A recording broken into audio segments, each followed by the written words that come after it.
ကဲနောက်မိတ်ဆွေတွေမင်္ဂလာပါဗျာဒီကကျွန်တော်ကလန်ဒါနေရတာပေါ့အတီနီးပေါ့ဒီနေ့ရဒီ9ရက်ပေါင်းတော့ခွန်ဒီခွန်ရ8ရက်ပေါင်းတော့ငါတည်ရဒီအောက်ကနန်းလည်းတည်ရ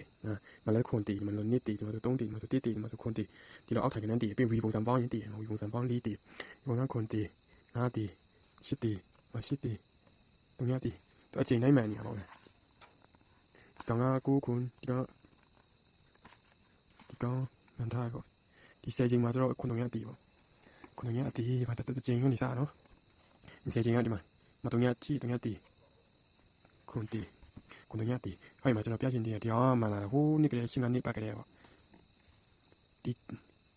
မှာလဲဒီကောင်တပွင့်ရှော့တည်ဒီနောက်ပိတ်တပွင့်ရှော့တည်ဒီကောင်ဒီဘက်ကနိုင်ရဒီဘက်ထိပ်စီကနိုင်ထိပ်ရဒီပိတ်ဘာဖြစ်လဲဆိုဒီကောင်ဟိုထိုင်းတီ6လုံးထိုင်းတီ6လုံးဒီလိုပေါင်းတည်နော်အဲ့မှာဒီပေါင်းလာတာအဲ့မှာတည်ရှိဆိုကိုတည်တပွင့်ရှော့တည်မြန်မာလာအများကြီးပဲမှာလေးရှင်းနေကြည့်ပေါ့ခုရှင်းစီ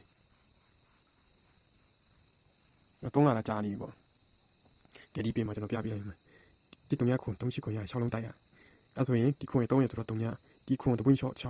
6ခွန်ကအတီရောကနန်းကျွန်တော်ဘော်ရရွာအတီဆိုရင်နည်းနည်းပပအဲ့ကနန်းကြီးပိုင်တော့နည်းနည်းရှော့ထိုးပေါ့ဗျာ6ခွန်ဟိုတနည်းရှိ6ခွန်1အတီပေါ့ဗျာ6ခွန်1ပေါ့